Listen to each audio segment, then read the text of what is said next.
Hello, everyone, and welcome to Leadership with Sonia. And it's 2025, and I am pumped for this year because we're on a mission to transform and change the face of leadership. And we're a great believer that great leaders make great humans, and great humans make great leaders.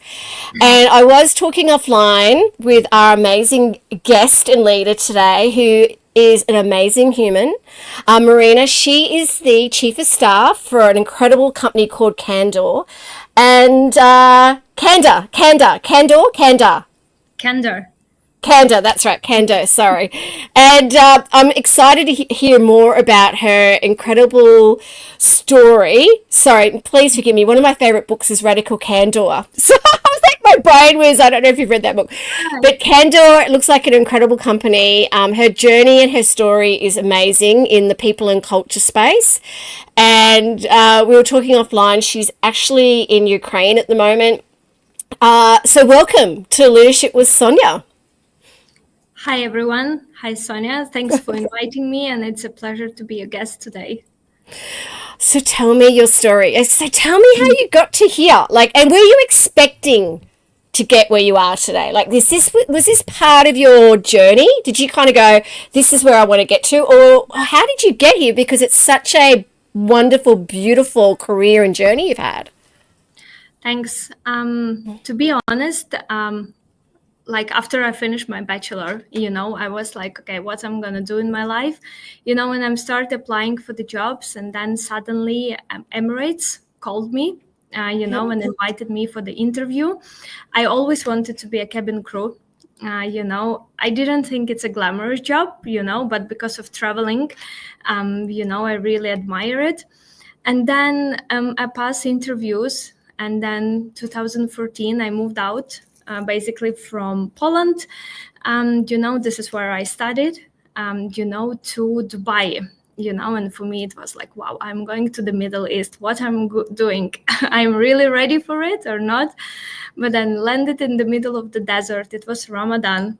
Actually, at that time, you couldn't even have a chewing gum on the street, and for us, it was like really a cultural shock, but that was amazing part of my journey. Because I met lots of people.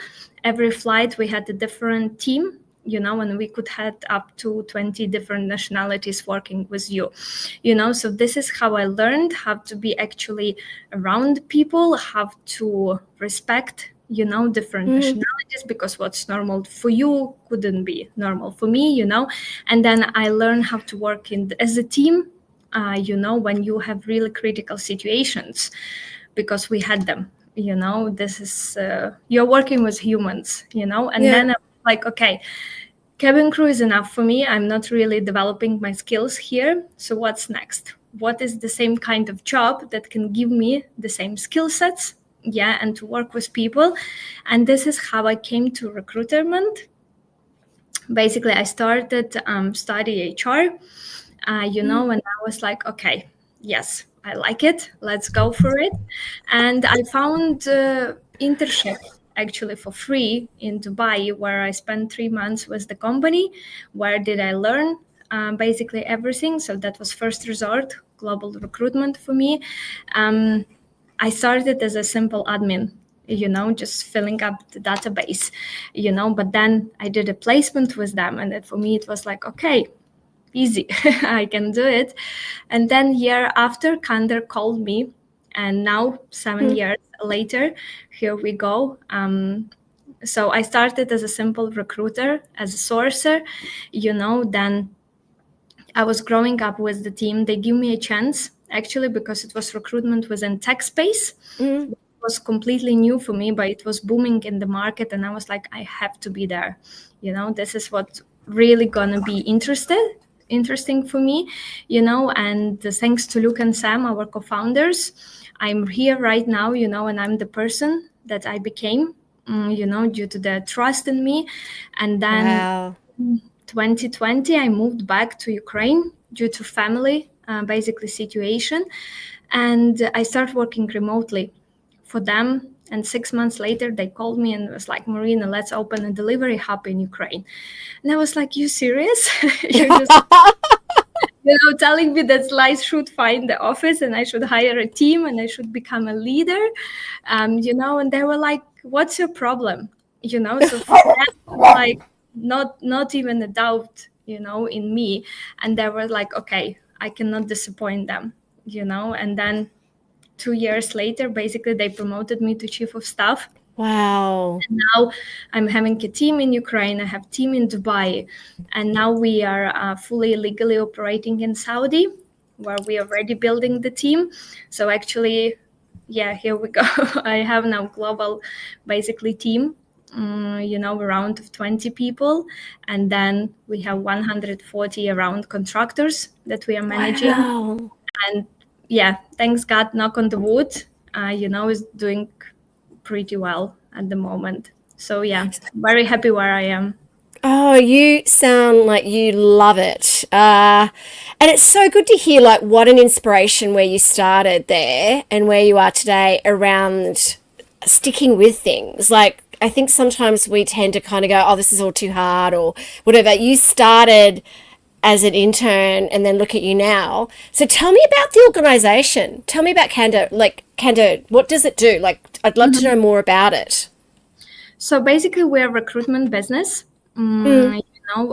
Headquarters in Dubai, and we do recruitment across IT, fintech, digital, basically GRC, which is governance, risk, and compliance, and then we launch cybersecurity, data analytics, as well as we do payroll solutions, basically for our clients.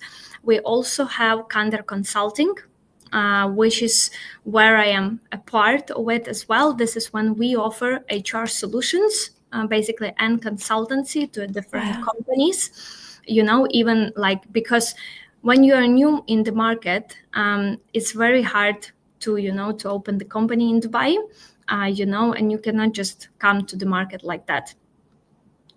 So we offer, and second part of the business is basically we provide consultancy on the virtual assets and how you can get it, because blockchain crypto is booming at the moment, and obviously crypto.com, Binance, they already have offices in UAE.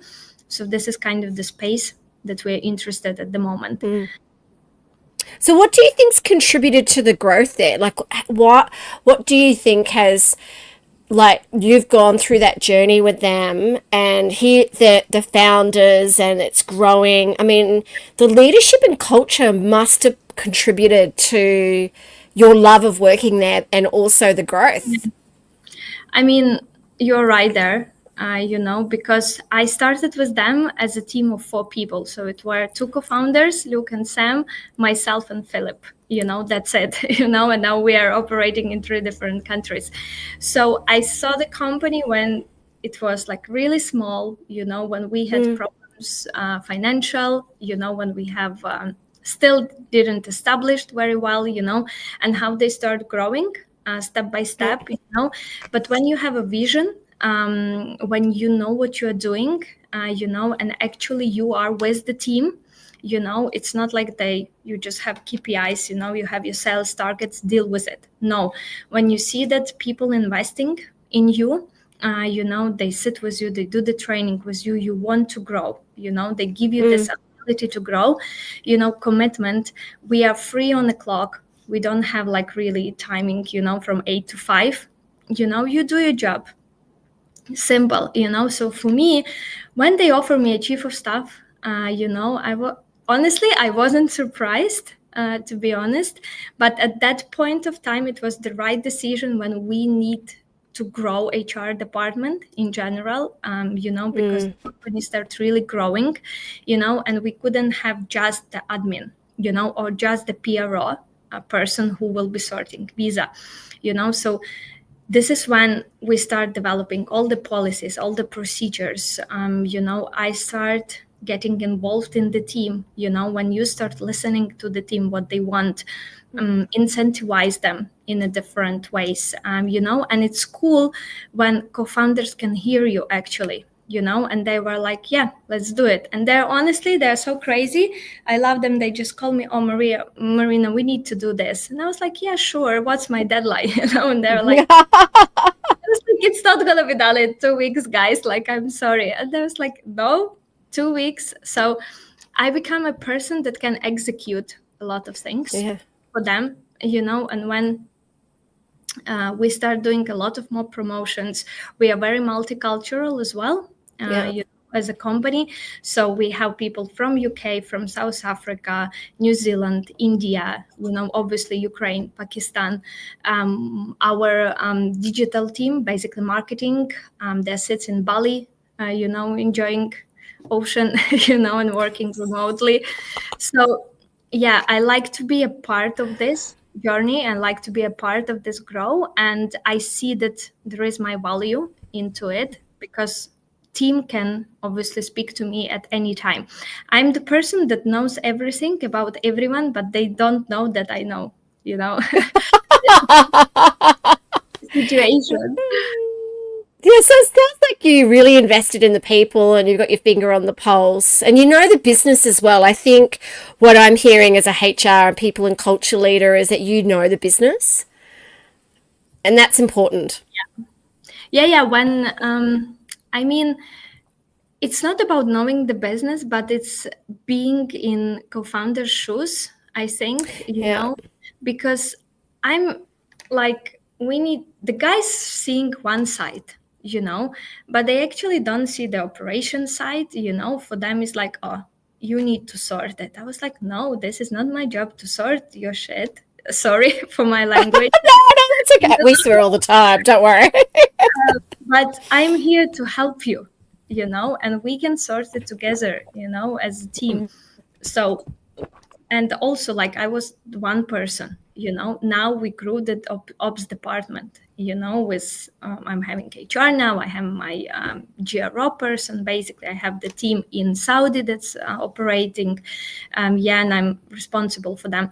So I need to be aware, of the situation, but also, like, people needs to understand that there is something needs to be executed, but there is also cost in it. There is also a business side into it. There is risk operation coming into it. So it's a lot. And when people just nagging, it's one side of story. But when they do understand the business and actually start thinking as a business, like why we cannot go for Q4 drinks, for example, guys, just because you didn't do your targets, like we do celebrate, we do celebrate even every small wins that we have, but then you don't get upset, when you didn't get your glass of wine, in that you didn't work enough, like you didn't work hard, and we also try to build very independent culture. We hate micromanagement.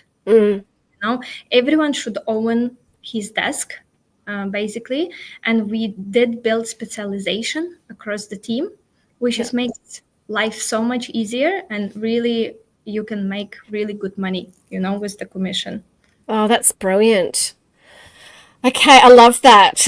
I love that. I love the fact that you're okay. I know what it's like to be in their shoes. And I mean, how do you find that you're leading all these different people in all these different countries? Like, here you are in Ukraine, and you're having to deal with what's going on out there in Ukraine, as well as making sure that you're being the best you can be within the business, but also you're leading the business in Saudi and Dubai. Like, how do you navigate all these different priorities and challenges? Literally, this is what I'm always saying. I mean, when you're a leader, you need to have your face, in front of your team. If they cannot rely on you, they won't be able, like, to rely on anything, within the company. So to be honest, I'm learning with my team, and thanks to their commitment, and how they work hard, I literally understanding that I cannot fail them, in any case scenario. Yeah. Because as you are saying, yeah, being here in Ukraine and seeing that sometimes we have blackouts, last year we had it for 16 hours, for example, and no one was nagging. People were Yeah. coming to the office. We were sitting here in our jackets, we were going to the co-working spaces, we just said, oh, we have a blackouts. Okay, which co-working spaces we go, or to whom we go, for, to visit, who has electricity, at that point of time, and team were bound together, Wow. then, when you get support from your Dubai office, obviously, and support from the co founders, you understand. They were like straight away, guys, do you want us to rent your house in Europe? Name the country. We are happy to move you anywhere, and this is like the first call that I got them on the day we start the war, and I was like, well, whoa, wait a second, I didn't even see the team. I don't know what's going on yet, and no one left, because obviously Wow. girls will not live without their moms, moms will not live without their husbands, so that team bound is really what matters for me, I can do a lot of stuff, for them. And when I see the reaction and step towards me, I can back them up in any case scenario. Same comes to Dubai, because they know that they can call me, and we can discuss anything, but they also know that when I'm calling them, it's like, oh, Maryna going to kick our ass, something is going on, so I have this reputation as well in the company, which is kind of okay, but I'm really always there for them, and by their Yeah. side, same as Luke and Sam been to me, alongside my journey, so I learned this from them, and I been in their shoes, guys' shoes, and I know how it's important to have that support, that belief, in them. So this is what I'm trying, to achieve. Yeah, we have work, we have fun, first things coming first, but I mean, tell me I'm sick, or my Mm. daughter performance in the nursery, or even I need to do my nails. Just go, do whatever you Yeah. want. Just do your job, that's it. This is I what matters. love that. Yeah, and it shows you're treating them like adults. They're adults. Like it's Like yeah. no kids. Like, I mean, why? Like, if you choose this job, you need to understand any job, if you're not happy to come to the office every single day, change your job, Yeah, exactly. as it is. But yeah, I do understand everyone has their own financial responsibilities, but in the end of the day, do what makes you happy. I never thought I'm gonna sit in the office for 7 years in a row being with the same company, like, guess who is laughing now, but 7 years. yeah, it's going to be in April, 7 years I'm with Kander, and I'm not gonna change them, unless it's, I don't know, McKinsey, maybe, or Oh yeah, I want to work there. I'm kind of going, how do I get a job there? I mean, it sounds amazing. yeah, but never. I'm not gonna change Kander for any other recruitment Yeah. agency. There is no point. I will not get that support. I will not get that culture, that mindsets, as well. So how long were you at Emirates for? So basically 2 years. Yeah. Wow. And And how did you find working there? Like, what was it like? I didn't know what I'm doing, I was 21, just Oh, wow. university.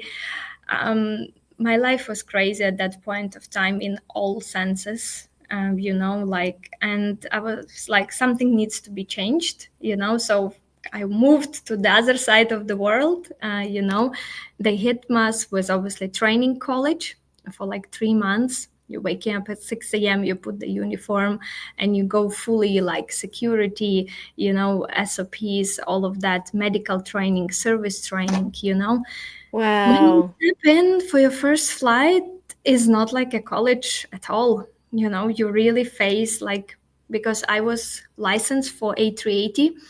And when you actually physically realize that there are 600 people, in front of you, and if something gonna happen, God forbid, you are responsible for their lives.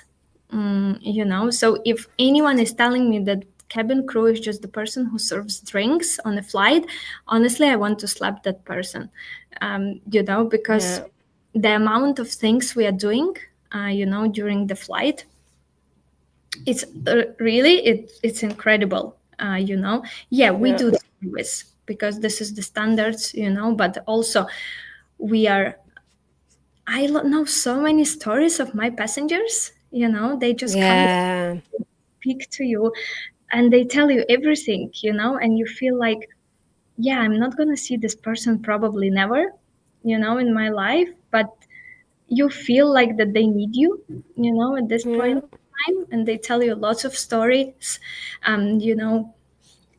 You hear stories of crew, who is with you on a flight, and you actually understand that Dubai is the city when everyone comes either to get money, or they're running from some life story, and they want to start the life from the beginning. And it's cool, actually every flight we had a different team. So imagine, you don't know, like, you see the pictures of them on the flight, you get the small briefing, and for the first time you meet in the briefing room, so you need to get bound, straight away, to understand. Yeah. So they've been actually categorized as by psychological groups, it's really mental, also hard work, because you need to be close for 14 hours, except passengers, but also the team, but then you land and you go out, for the layover, for the dinner, and you feel like, oh, they be my best friends, But it's like you're really forming, you have to form really quickly. It's kind of like those, forming. It's like you need to go from forming to performing. Like, it's like we're forming and we have to perform. Like, like, you really need to have that trust from the start. Like, it's. Yeah. And also, you also understand that this is your team again. In any critical situation that's going to happen, in any medical case, this is the people who are going to be helping you, so you need to have trust, because at the same point you also trust them your life, so yeah, it was really amazing. Wow. This job is not for everyone. It's a lifestyle. Honestly, it's a lifestyle rather than the job. I know people who is working there for 20 years and they're still enjoying it, but for me, I got to the point that, okay, I know that I can do much more than this. Yeah. You can build your career there, but it's very routine, job. Nothing gonna really change, for you. And so at that point, I realized I need to move on. If I'm not gonna move on now, then something like I really gonna start degrading, and it was hard to shift because at that point of time, in Dubai, everyone was looking for experience. For them, if you are intern with 3 months of experience, no one was even looking at you. So really, I got from free job, when I did the deal, the company left me, to stay with them. But I was like, and then Kander just called me, one of the day. Wow. Like, yeah, let's go for the interview.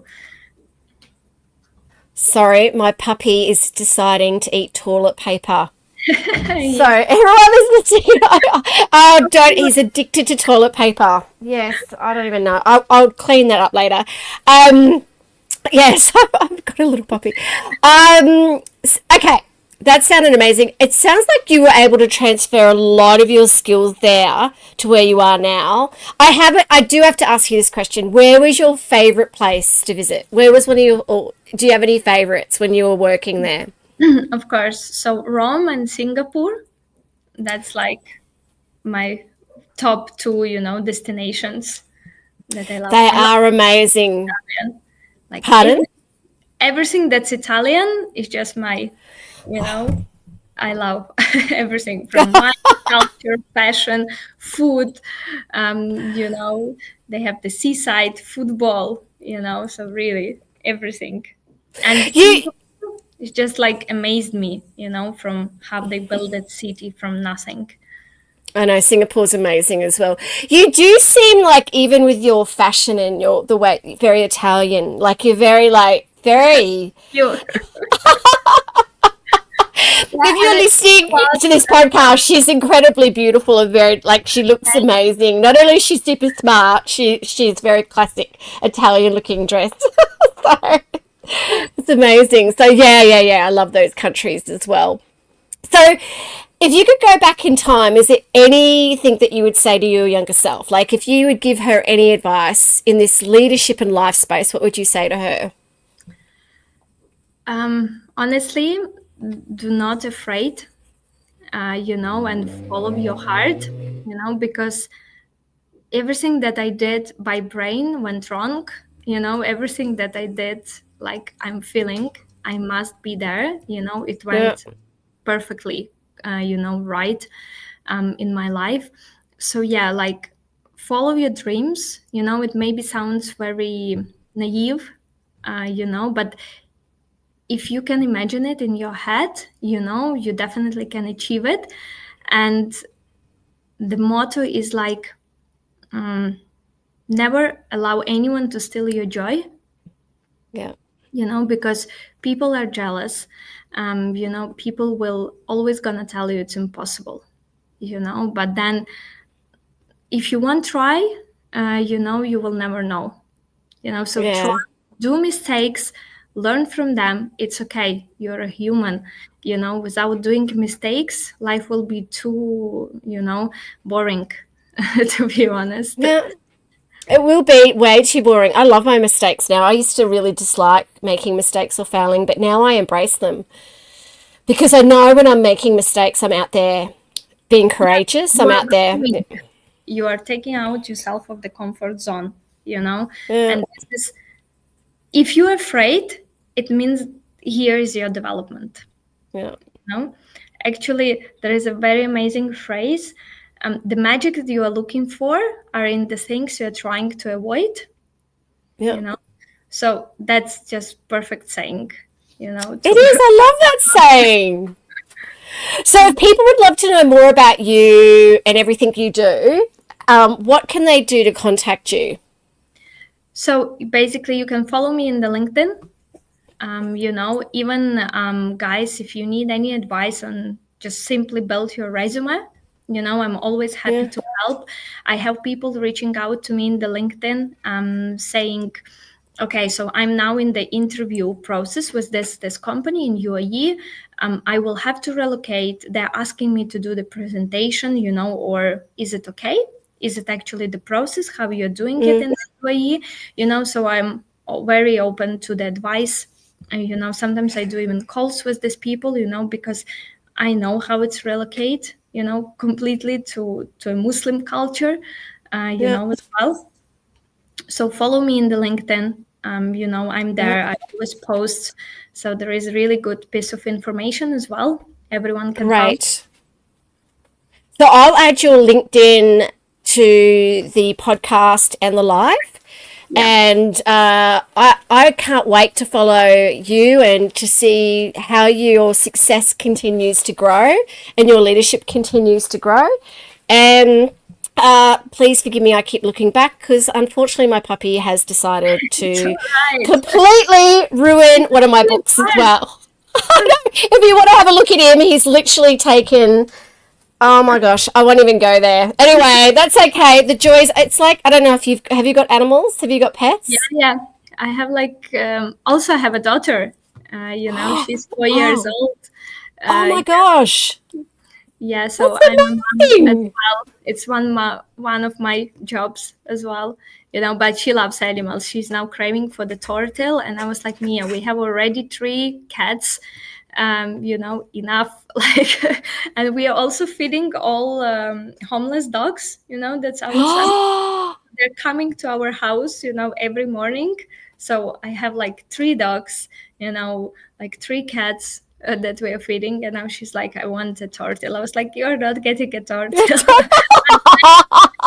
Grow up till the point that you can clean the cage, and you can take care, That is amazing. Oh, you're so beautiful. Thank you so much for feeding that. Oh no, my pleasure, my pleasure. And just FYI, I went to Bali last year with my daughter. I'm a mum as well. I'm a single mum of a daughter, but she's 23. But I remember when she was 4. Are you a single parent?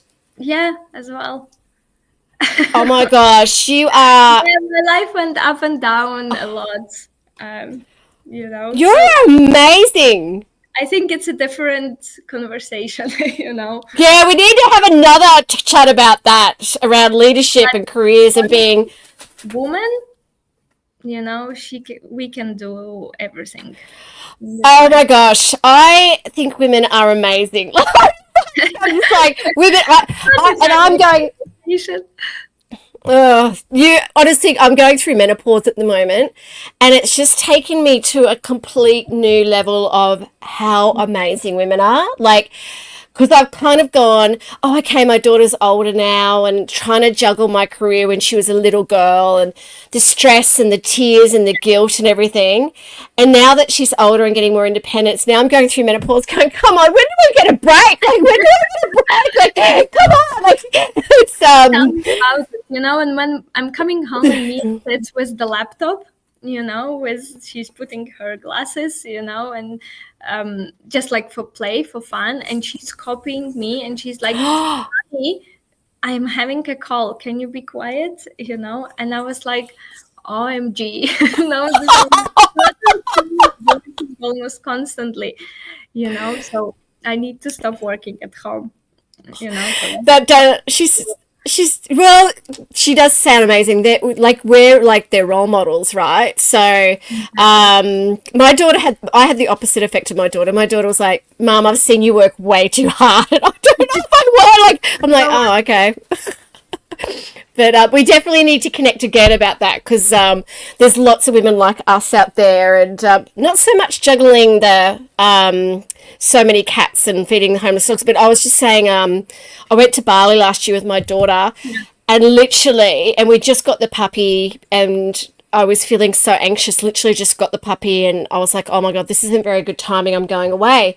And there's so many stray dogs in Bali, and I was like wanting to take them all in. I said to my daughter, I wish I could just buy like a big piece of land here, open up a dog sanctuary, feed all the dogs, and it was so overwhelming for me. Like, I went, I can't, like, these beautiful animals have no one to love them. And also the cats are another one cats as well. I have 2 cats.